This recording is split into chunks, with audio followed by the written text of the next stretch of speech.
गरीबों की तादाद हमने ज्यादा देखी, अमीरों की तादाद हमने कम देखी।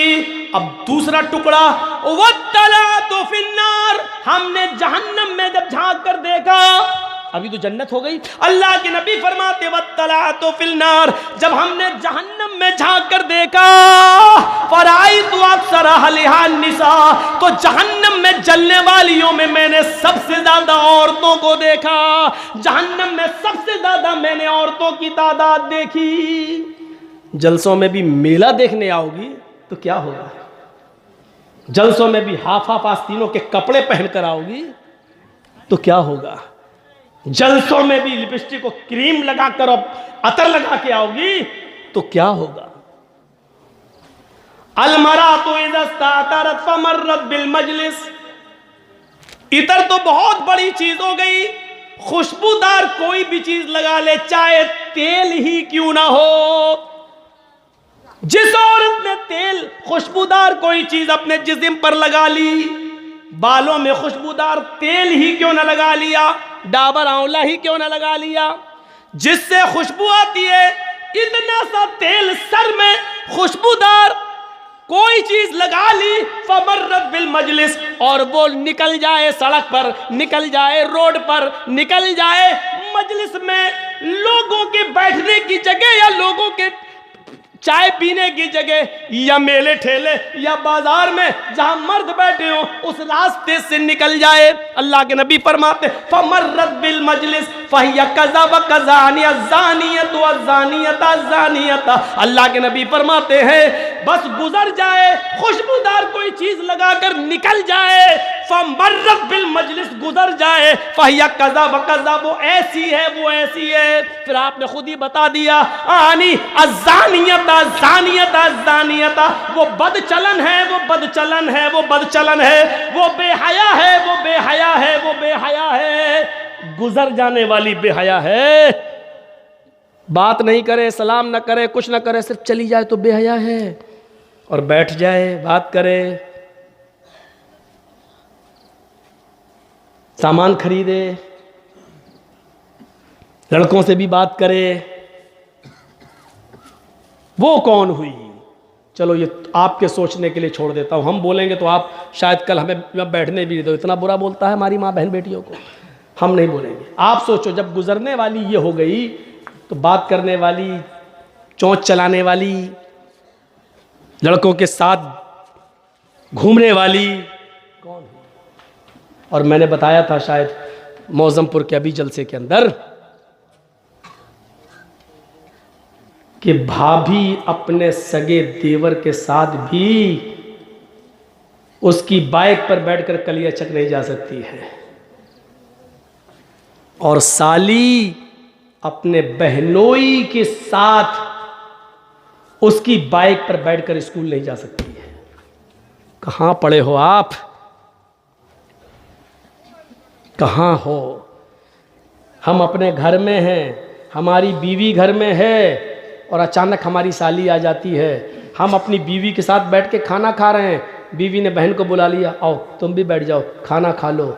जर्जी साहब अपनी बीवी की मौजूदगी में भी साली के साथ खाना नहीं खा सकते हैं, और उस साली को इजाजत नहीं कि अपनी बहन की मौजूदगी में भी वो मेरे साथ खाना खाए। कहां पड़े हो? बीवी की इजाजत है फिर भी जायज नहीं है, बीवी मौजूद है फिर भी साली बीवी की, बहन की मौजूदगी में बहनोई के साथ खाना नहीं खा सकती है। यहां तो बाइकों पे घूम रही है मालदार कलिया चाय। शर्म हमें मगर नहीं आती। साहब हिजाब हिजाब हिजाब क्या है? अरे ये तो पॉलिटिकल मुद्दा है, 10 मार्च के बाद सब बंद हो जाएगा। ये पॉलिटिकल मुद्दे नहीं है, ये हमारे इस्लाम का एक हिस्सा है।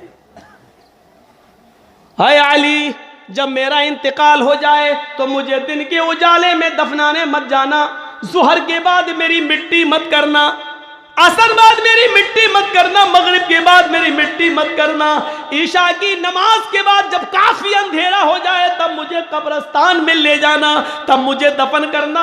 ये कौन कह रहा है? फातिमा कह रही हैं। किससे कह रही हैं? अपने पति से, अली से।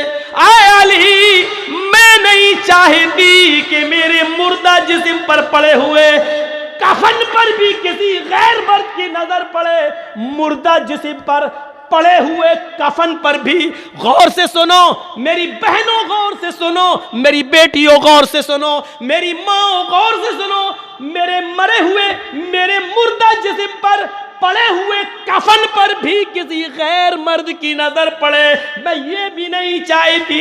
एक तरफ तो मुर्दा मरने के बाद वैसे ही सारे अहकाम खत्म, मुर्दा जिस्म पर कफन, उस कफन की क्वालिटी और कलर सफेद और वाइट रंग का, लेकिन मैं नहीं चाहती हूं कि कफन से लिपट जाऊं तब जब मेरा चेहरा भी छिपा हुआ हो और मुझे ले जाया जा रहा हो तो चेहरा तो छिपा है, पैर हाथ सब छिपे, फिर भी कफन तो नजर आ रहा है। मैं नहीं चाहती कि मेरे मुर्दा जिस्म पर पड़े हुए कफन पर भी नजर किसी मर्द की नजर पड़े। मोहम्मद रसूलुल्लाह की बेटी ये कह रही है, फातिमा ये कह रही है, जब रात का अंधेरा हो जाए, इतनी रात हो जाए कि सफेद रंग का कफन भी रात की तारीकी में दिखाई न दे, तब मुझे रात के अंधेरे में कब्रिस्तान ले जाना और आप मुझे कब्र के अंदर उतारना, आप सबसे पहले मुझे मिट्टी देना। मेरे प्यारे साथियों, गौर करो, ये मसले को एक तूफान बनाया जा सकता है कि शौहर बीवी को गुस्ल दे सकती है या नहीं, बीवी मरने के बाद शौहर को गुस्ल दे सकती है या नहीं, लेकिन फातिमा कह रही है, आए अली मेरे इंतकाल के बाद आप मेरे बदन को हाथ लगाएंगे, आप मुझे गुस्ल देंगे, मैं आपके हाथ से नहाना पसंद करूंगी, मुझे आप गुस्ल दीजिएगा। हजरत अबू बकर सिद्दीक की जब बीवी का इंतकाल होता है, अबू बकर सिद्दीक का जब इंतकाल होता है तो अबू बकर सिद्दीक को उनकी बीवी ने गुस्ल दिया। अबू बकर सिद्दीक का जब इंतकाल होता है तो उनको उनकी बीवी ने गुस्ल दिया, और फातिमा का जब इंतकाल होता है तो उनको उनके शौहर हजरत अली ने गुस्ल दिया। ये झमेले अपने अपने मसलकों के एतबार से किए जा सकते हैं कि गुस्ल देना जायज है कि नाजायज है, लेकिन अगर नाजायज होता तो अबू बकर को उनकी बीवी गुस्ल न देती और हजरत अली फातिमा रज़ी अल्लाह तआला अन्हा को गुस्ल न देते। मेरे भाइयों, ये पर्दा है, इस पर्दे को आप लाइए और नाफिज कीजिए, तब जाकर हिजाब के खिलाफ एहतिजाज करो तो अच्छा भी लगता है यार, अच्छा भी लगता है। हमारी बेटियां तो बेपर्दा घूम रही हैं, हम एहतिजाज कर रहे हैं और हिजाब के फेवर में बोल रहे हैं, शर्म आनी चाहिए, शर्म आनी चाहिए। ऐसे ही वो छोटे छोटे बच्चे 2 साल 3 साल 5 साल के हैं, या पैदा होते ही जो मर गए, माँ बाप को बड़ा दुख होता है, ओह 4 लड़कियों के बाद एक बेटा मिला और वो भी 2 साल की उम्र में चला गया, 3 साल की उम्र में चला गया, 4 साल की उम्र में चला गया। कयामत के दिन जिन्होंने अपने बच्चों के इंतकाल पर सब्र किया होगा, इन्ना लिल्लाहि व इन्ना इलैहि राजिऊन, और वावेला मचाकर नहीं रोए होंगे, ना माँ ना बाप, ऐसे बच्चे कयामत के दिन अपने माँ बाप को जन्नत में ले जाएंगे। लहू सिगारुहुम दामीसुल जन्नह, जिन बच्चों की रूहें निकल जाती हैं वो रूहें जन्नत के अंदर बेरोको टोक घूमती रहती हैं, जहां चाहती जाती आती रहती हैं। कयामत के दिन जब हिसाब किताब होगा तो अल्लाह ताला इन बच्चों के माँ बाप को, जिनके माँ बाप ने गुनाह किए होंगे, उनको जहन्नम में जाने का फरमान सादिर कर देगा, जाओ इनको जहन्नम में फेंक दो। जब उनको जहन्नम में ले जाया जा रहा होगा तो अल्लाह की तरफ से एक आवाज आएगी, गैब से एक निदा आएगी, आए फरिश्तों अभी इन लोगों को रोक लो। फरिश्ते रोक देंगे, दुनिया में हमने इन लोगों से उनके बच्चे छीने थे, छोटे छोटे, वो जन्नत के अंदर घूम रहे हैं, आए फरिश्तों इनको जहन्नम में डालने से पहले इनको इनके बच्चों से मिलवा दो, जाओ जन्नत से इनको बच्चों को ले आओ। इनको तो जन्नत में ले नहीं जाया जा सकता क्योंकि ये गुनाहगार हैं, बच्चों ही को लाओ और इनसे मिलवा दो।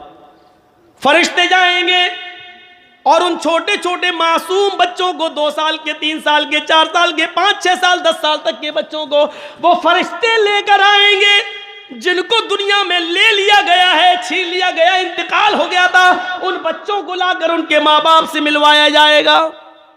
बच्चे बड़े खुश होंगे अपने माँ बाप को देखकर, बताया जाएगा तुम्हारे माँ बाप है, तुम छोटेपन में ही तुम्हें उठा लिया गया था, ये तुम्हारे माँ बाप। वो उनके गले लगेंगे, मिलेंगे, चिपकेंगे। उनको क्या मालूम कि मेरे माँ बाप को जहन्नम में जाने का हुक्म हो गया। थोड़ी देर के बाद आवाज आएगी, आए फरिश्तों, मिलने का टाइम खत्म हो चुका है, इन बच्चों को जन्नत में ले जाओ और इनके माँ बाप को जहन्नम के अंदर फेंक दो। जब ये छोटे छोटे बच्चे ये सुनेंगे कि मेरे माँ बाप गुनाहगार थे और इनको जहन्नम में ले जाया जा रहा है, ये आवाज सुनकर फलम या खुजहा बिसौबिहिमा, वो बच्चे फौरन जब ये देखेंगे कि मेरे माँ बाप को जहन्नम में जाने का मुद्दा सुना दिया गया है, खबर दे दी गई है, तो वो अपने माँ बाप के दामन को पकड़ लेंगे, अपने